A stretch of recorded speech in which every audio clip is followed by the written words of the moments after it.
Allahu Akbar, saya pun Allahu Akbar. Silakan pulang ke rumah masing-masing ya.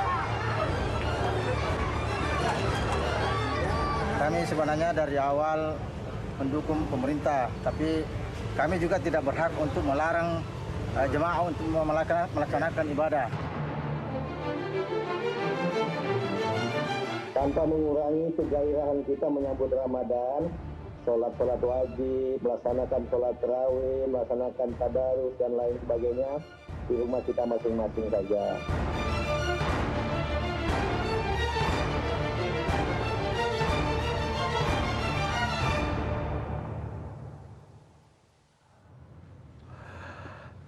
Pemirsa, kita masih bersama Indonesia Lawyers Club.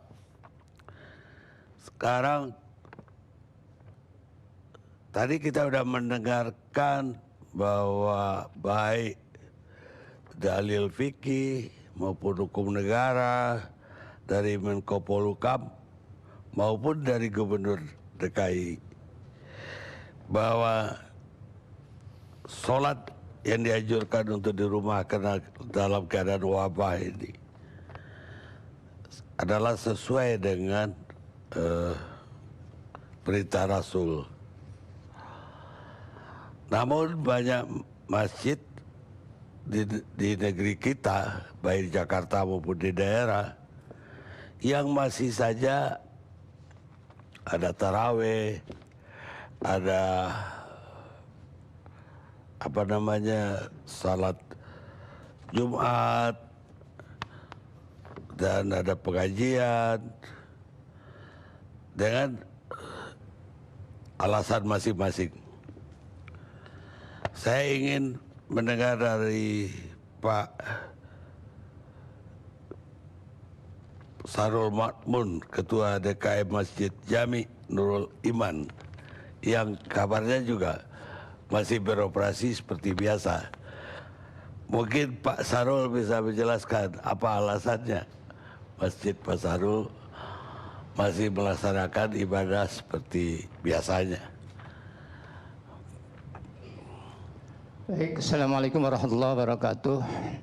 Bang Karandi yang saya hormati dan para narasumber juga yang saya hormati. Sebelumnya saya akan memperkenalkan dulu, Pak. Nama saya Syarul Ma'mun, alamat Kampung Jatake, Desa Kadusirung, Ketua DKM Masjid Jaminul Iman Jatake. Dalam hal ini terus terang memang sesuai apa yang dikatakan oleh Bang Karni tadi, kebiasaan kami di Kampung Jatake masih tetap berjalan, baik itu taraweh maupun sholat Jumat. Tetapi dalam hal ini kami masih juga mendengar seruan pemerintah terhadap sholat Jumat yang harus di muakotan, dihentikan sementara. Dalam hal ini kami sebagai pengurus atau Ketua DKM Masjid Jaminul Iman sudah melaksanakan ati Allah wa ati Rasul wa ulil amri minkum. Perintah Allahnya sudah kami jalankan, sudah. Perintah Rasulnya sudah kami jalankan, sudah. Kemudian perintah pemerintahnya sudah kami jalankan juga. Ketika pemerintah sudah mengumumkan bahwa sholat Jumat itu harus dihentikan, dengan berat hati kami dengan masyarakat dan tokoh agama, para asatiz bermusyawarah. Kemudian sebelum kami tawakufkan sementara adalah sholat Jumat itu, konsultasi dulu kami dengan Majelis Ulama Indonesia Kecamatan, kemudian dengan HMI, DMI, maksud kami sudah kami usahakan dengan tokoh, dengan para alim ulama, para kiai yang senior, bahwa kami akan meniadakan sholat Jumat. Gimana? Kalau di kampung-kampung lain gimana? Para kiai ada yang mengatakan kami masih tetap melaksanakan. Nah, alasannya adalah mereka orang-orang setempat. Ya, kemudian Pak Lurah kami juga melarang. Oke lah. Kami berpikir juga bagaimana ini pemerintah harus kita dengar, di sisi lain kami juga nggak mau meninggalkan perintah Allah seperti itu. Ya, akhirnya dengan berbagai pertimbangan pada saat itu tanggal 3, Jumat yang tanggal 3 itu Pak, ya kami hentikan sementara sholat Jumat, tidak melaksanakan pada saat itu. Walaupun kami dengar di setiap kampung ada yang melaksanakan. Saya usul kepada Bapak Lurah, saya di Kampung Jatake, Desa Kadusirung siap untuk sementara menghentikan tidak sholat Jumat. Tapi dengan catatan semua dalam satu desa itu harus tidak mengadakan. Itu. Ternyata kami komitmen 2 kampung tidak mengadakan, 3 kampung tidak mengadakan, 2 kampung yang mengadakan sholat itu. Ya. Akhirnya setelah itu tidak mengadakan. Lalu setelah itu beberapa hari kemudian saya mendengar bahwa saya menganjurkan tidak sementara tidak mengadakan sholat Jumat, tetapi di sisi lain ada yang melakukan sholat Jumat, termasuk di kampung saya. Jadi ada dualisme, seakan-akan ada dualisme seperti itu. Tapi biarlah mereka seperti itu. Saya mengindahkan kepada pemerintah, tetapi di sisi lain saya dapat teguran dari warga masyarakat saya seperti itu. Dilema sebetulnya. Di sisi lain saya harus menghargai pemerintah, dan di lain sisi saya juga harus mengindahkan juga, yaitu himbauan masyarakat kami. Ya, silahkan seperti itu. Jadi minggu berikutnya kami melaksanakan lagi. Minggu berikutnya sampai kemarin kami tetap melaksanakan. Alasan yang kemarin kami tidak melaksanakan itu karena memang alasannya di beberapa perusahaan itu banyak yang masuk ke dalam kampung kami, yaitu melaksanakan sholat Jumat berjamaah dengan kami. Ya, kami khawatir bahwa yang membawa virus itu adalah orang luar, naudzubillah. Ya, tapi itu hanya khawatir saja. Ya, tetapi alhamdulillah sampai saat ini itu tidak ada, Pak. Nah, kemudian setelah itu, ya kami berani lagi mengadakan sholat Jumat lagi, karena di depannya itu sudah kami pagar, Pak. Sudah kami kasih portal di dalam itu, masuk ke dalam itu, kemudian di sana ada shower. Jadi setiap orang yang masuk jalur itu kena shower dulu. Gitu. Kena shower dulu, disiram dulu kayak gitu ya. Terus kemudian di sebelah sananya di apa? Air. Air tok. Bukan air apa? Disinfektan, ya, disinfektan itu seperti itulah. Kemudian, nah di depan itu dipagar juga, Pak. Jadi nggak ada masuk orang luar ke dalam, hanya toh penduduk Jatake asli. Oleh karena itu kami tetap melaksanakan sholat Jumat pada itu. Karena alhamdulillah sampai saat ini tidak ada, dan mudah-mudahan tidak ada seterusnya. Maka kami berani mengadakan sholat Jumat tetap berjamaah di sana. Karena alasannya orang luar tidak ada yang sholat Jumat di situ. Ya. Kemudian taraweh, dari awal saya sudah mengumumkan sholat taraweh. Kalau bisa bapak-bapak di rumah, ibu-ibu juga di rumah taraweh. Karena kita mendengarkan pada hari ini Kementerian Agama akan mengumumkan jatuh tanggal 1 Ramadan ini pada malam Jumat, kira-kira seperti itu. Ya, kita yang mau sholat Jumat sholat taraweh berjamaah silahkan, kalau enggak lebih baik kata pemerintah di rumah seperti itu. Tapi nyatanya masjid itu hampir penuh, termasuk ibu-ibu yang antusias sekali. Tapi oleh kami dibatasi, ibu-ibu di belakang, kemudian bapak-bapak di depan seperti itu. Ya, kemudian tempat duduknya juga difasilitasi oleh kami di belakang. Ya alhamdulillah. Kenapa? Karena mereka antusias untuk melaksanakan ibadah puasa ini, Pak. Kenapa? Di bulan Ramadan ini pahalanya, perbuatan yang baik itu dilipat gandakan, itulah. Termasuk sholat sholat jamaah itu kan, sholatu jamaah afdhalu min sholati fardhi bisami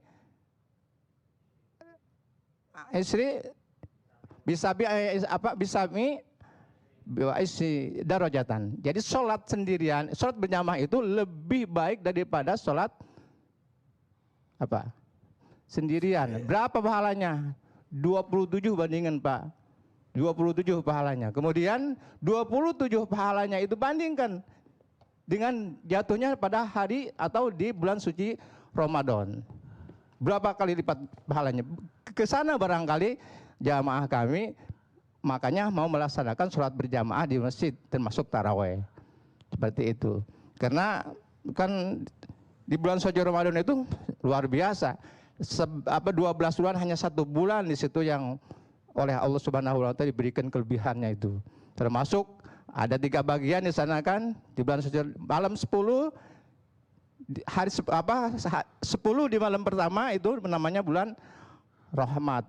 Belum di pertengahan 10 itu di bulan maghfirah, dan di akhir 10-nya itu itqu minanar. Betapa ya masyarakat kami antusias untuk menuju ke masjid untuk melaksanakan sholat tarawih berjamaah seperti itu. Makanya sampai sekarang alhamdulillah, karena alhamdulillahnya Pak belum ada yang terkena dan mudah-mudahan tidak terkena.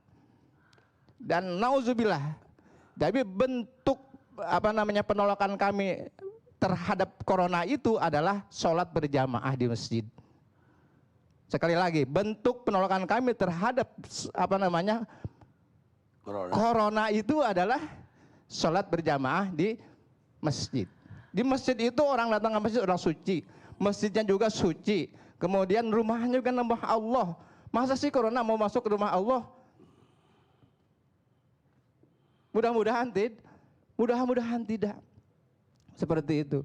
Maka orang kalau ingin ya tidak terterjang oleh corona, dekatilah Allah. Ingat kepada Allah. Jangan ingat kepada siapa? Ya, ibaratnya gini. Ketika kita melihat banyak anjing, ya, ada anjing gila, ada anjing galak, ada anjing kasar misalnya di tengah masyarakat. Kemudian dipukul oleh si A pindah ke si B, dipukul oleh si B pindah ke si C, dan seterusnya dan seterusnya. Bagaimana cara mengatasi anjing galak itu, anjing gila itu? Ya, caranya kan si anjing itu punya pemiliknya. Siapa pemiliknya? Ambil, tegur pemiliknya. Hei, ini yang punya anjing siapa? Colong anjing kamu ini pelihara, masukkan ke dalam kandang atau ikat. Kan yang lain bebas semua. Seperti itu. Sama juga dengan ini. Corona itu adalah makhluk Allah. Kita juga makhluk Allah. Itu kan? Ya, kalau kita takut kepada makhluk Allah, dekati Allah. Ya. Dekati Tuhan, dekati Allah Subhanahu wa taala seperti itu. Itu bentuk penolakan kami terhadap corona adalah sholat berjamaah di masjid seperti itu. Ya. Kemudian di sisi lain barangkali kepada pemerintah nih, ya, pemerintah menyuruh warganya, rakyatnya untuk diam di rumah. Kemudian rakyatnya suruh diam di rumah itu tidak kasih apa-apa. Mau makan apa? Sebetulnya seharusnya pemerintah sebelum memberikan regulasi rakyatnya diam di rumah itu kasih dulu apa tuh? Sembako. Berkat lah. Ya. Bansos, kasih dulu bansos, baru kasih regulasi gitu. Jadi anteng tuh para rakyat tuh, nggak bakal apa. Kalau bekutik enak aja. Ini mah bagaimana? Rakyat suruh diem di rumah 1 minggu nih, ya. Kemudian rakyat nggak dikasih apa-apa, Pak. Masya Allah, Pak. Bang Arni, kalau di kota Ketamun, kalau di kampung mah saya tahu sendiri, Pak. Di kampung nih, ya. Kalau di kampung mah makan apa? Kalau mereka dikasih diam di rumah itu barangkali model Bapak Menterinya, Bapak Gubernurnya, Bapak Bupatinya, Bapak DPR-nya, MPR-nya mungkin iya bisa, tapi rakyat kecil tercekik nih hatinya. Masya Allah subhanallah, bayangin Pak. Saya di sekampung sendiri tahu sendiri kondisi masyarakat itu seperti itu. Di sisi lain perusahaan ya berhenti. Kemudian karyawan diberhentikan, ya. Kemudian apalagi yang kerja sekarang yang tukang tani, yang tukang dagang eceran, yang tukang ngompreng. Bayangin mobilnya kagak ada, batunya kagak ada, bagaimana? Coba bayangin dulu mah mau buka, anak sudah siap berapa? rujak segala macam di situ sudah disediakan. Sekarang mana Pak ya? Nangis, Masya Allah, Subhanallah. Oleh karena itu sekali lagi kami mohon kepada pemerintah, ya, kepada pemerintah, ini hanya sebatas ini doang, ya, wacana-wacana. Di masyarakat itu sudah nunggu-nunggu kapan ini pemerintah. Kemarin sudah diumumkan bahwa setiap orang katanya, setiap orang, setiap kakak itu 600.000 per kakak. Sampai sekarang mana? Terus sudah begitu katanya di apa? Ya dipilih-pilih orangnya yang kena dampak corona. Yang kena dampak itu siapa? Semuanya yang kena dampak itu bukan hanya yang apa? Yang putus kerja saja. Justru yang putus kerjaan aja punya pekerjaan, tanya punya gaji. Coba yang nggak punya kerjaan tadinya, itu yang sangat dampak sekali kepada apa? Kepada corona itu tadi. Maka jangan dibedakan. Ya makanya ketika kemarin dipinta satu orang itu kakak dan KTP, mereka berharap wah saya dapat insentif dari pemerintah nih akibat corona nih 1 bulan 600.000. Semua begitu. Saya bilang kepada Pak RT-nya, Pak RT hati-hati. Ini siapa dapat? Si A, si B, si C. Berapa orang? Satu RT ada yang 2 orang, ada yang 5 orang, ada yang 6 orang. Kok nggak semuanya? Cemburu sosial yang terjadi di masyarakat seperti itu. Makanya kalau mau rata-rata semuanya. Jangan dibeli kasih. Yang dampak positif, yang dampak corona itu dianggapnya yang putus kerja, yang di PHK. Yang lain, itu justru yang paling kena dampak banget. Ya, yang nggak punya pekerjaan. Pak, Bapak mah nggak tahu. Orang yang kerja di Amprak, mohon maaf. Ya, Ampraknya mobilnya tidak ada. Yang nurunin pasiennya kagak ada. Ya, kemudian apa? Mereka diam di rumah. Makan apa? Tapi ketika memang pemerintah itu misalnya ada janji-janji itu yang harus disampaikan kepada masyarakat, tolong secepatnya, kasihan masyarakat, kasihan. Seperti itu Pak. Pak Sarul, ini masjidnya di mana ini? Masjidnya di Kampung Jatake Pak. Di mana itu? Di Jatake, Desa Kadusirung, Kecamatan Pagedangan. Kabupaten? Tangerang. Oh Tangerang. Iya Tangerang Pak. Bukan Jatake Manis, tapi Jatake Desa Kadusirung. Baik Pak Sarul, terima kasih banyak. Sekarang kita dengarkan tausiahnya Pak Ustadz Abdul Somad. Assalamualaikum Ustadz. Waalaikumsalam warahmatullahi wabarakatuh, Pak Karni. Pak Ustadz udah mendengar tadi apa aja alasan dari masjid-masjid yang masih saja melaksanakan ibadah berjamaah. Mereka juga berkeyakinan bahwa itu lebih bermanfaat dibanding sholat sendirian di rumah. Mungkin perlu penjelasan lebih jauh dari Pak Ustadz Abdul Somad. Bismillahirrahmanirrahim. Assalamualaikum warahmatullahi wabarakatuh. Alhamdulillah wassalatu wassalamu ala Rasulillah wa ala alihi wa sahbihi wa man tabi'ahu wa mawalah. Pak Karni beserta seluruh alim ulama, masyarakat, tak dapat saya sebut satu persatu. Saya menjelaskan secara fikihnya dulu. Dalam sebuah hadis dikatakan, idza sami'tum bihi fi baladin, kalau kamu mendengar ada suatu wabah di suatu negeri, fala taqdimu ilaihim. Janganlah kamu datang ke negeri itu. Dan kalau wabah itu terjadi, kamu berada di dalam negeri itu, fala takhruju firaran minhu. Jangan pula kamu keluar dari negeri itu melarikan diri. Inilah yang disebut sekarang dengan social distancing atau lockdown atau PSBB. Jadi perlu kita pahami bahwa zaman dulu itu, seperti kota Al-Madinah, Al-Munawwarah zaman dulu, itu ada tembok di sekelilingnya. Lalu kemudian ada pintu gerbangnya. Jadi kalau terjadi suatu wabah di dalam negeri itu, orang yang berada di dalam tembok itu tidak boleh keluar, dan orang yang berada di luar tidak boleh datang ke dalam. Nah sekarang skopnya lebih kecil lagi. Karena wabah ini tidak hanya di suatu negeri, tapi dia sudah masuk ke dalam rumah. Dan kita tidak tahu rumah siapa yang sudah didatangi virus COVID-19. Hampir semua. Jadi saya tidak tahu bahwa rumah tetangga saya ada bahwa rumah orang yang kaya, pejabat juga bisa kena dengan kita dengar berita banyak. Maka tidak ada solusi lain kecuali kita tetap di rumah kita masing-masing. Karena rumah kita saja yang steril. Jadi kalau dulu suatu negeri, sekarang skopnya lebih kecil hanya di rumah saja. Lalu kemudian hadis lain disebutkan, firra minal majzum, larilah engkau dari orang yang terkena penyakit menular, firaraka minal asad, seperti engkau lari dari singa. Jadi sebetulnya secara fikih simpel saja aturan yang sudah diajarkan oleh Nabi Muhammad SAW 14 abad lalu itu simpel, sederhana. Dan itu dilaksanakan. Di Maroko, saya masih kontak ke adik kelas saya di sana, saya tanya, ada kalian sholat berjamaah Jumat?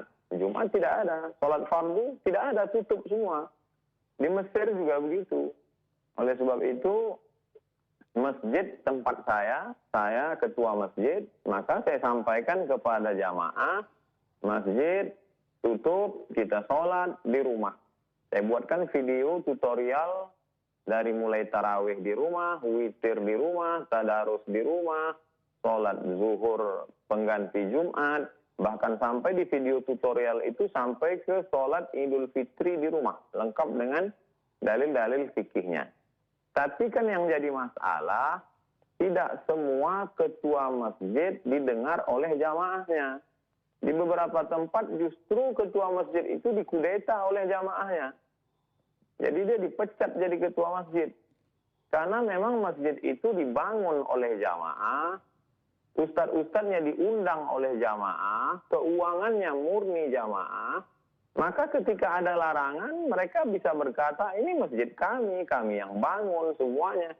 Maka jadi sebenarnya masalahnya tidak sesimpel sederhana fikih.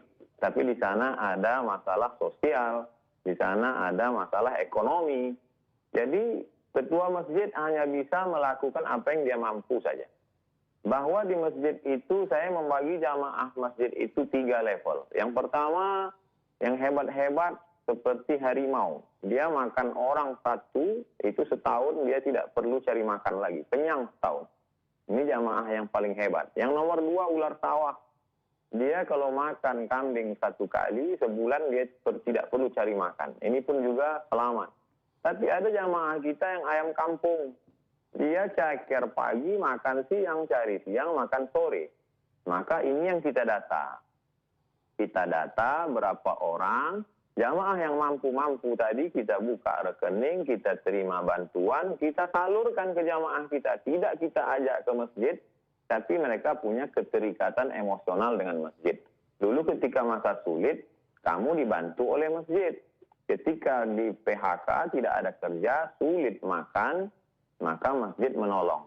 Maka bantuan ini kami bagi menjadi 3. Tanggal 10 April persiapan Ramadan, 10 Mei persiapan Idul Fitri, 10 Juni andai ini berlanjut. Jadi tidak hanya sebatas fikih, tapi di sana ada masalah sosial. Nah, di sanalah ada wibawa negara, wibawa kekuasaan. Oleh sebab itu, insya Allah jamaah akan mendengar kalau mereka perutnya kenyang, kalau mereka ada bantuan dan lain sebagainya. Jadi kalau berkutat masalah fikih ini kita tak akan selesai. Karena dia akan pakai pendapat ini, banyak sekali.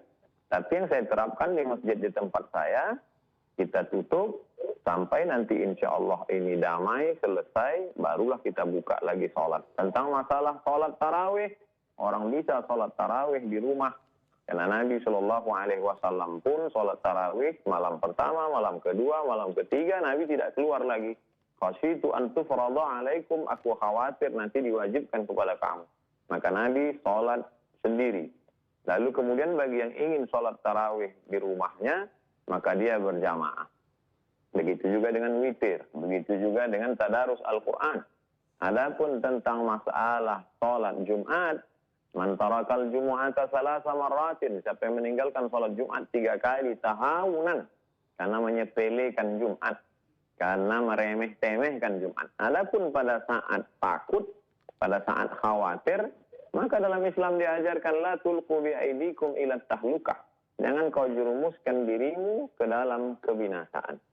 Hanya saja memang wabah zaman dulu berbeda dengan wabah zaman sekarang. Wabah pada zaman dulu hanya terjadi di Mesir saja. Syekh Ali Jum'ah pernah menulis bahwa dulu penduduk Mesir pernah 20 juta, lalu ketika diserang oleh wabah hanya tinggal 2,5 juta saja. 17,5 juta semuanya habis. Bahkan ketika mereka ingin menolak bala ini, mereka kumpul bersama, membaca Sahih Bukhari, bertawassul kepada Allah, diharapkan dengan membaca Sahih Bukhari ini, maka wabah ini akan hilang.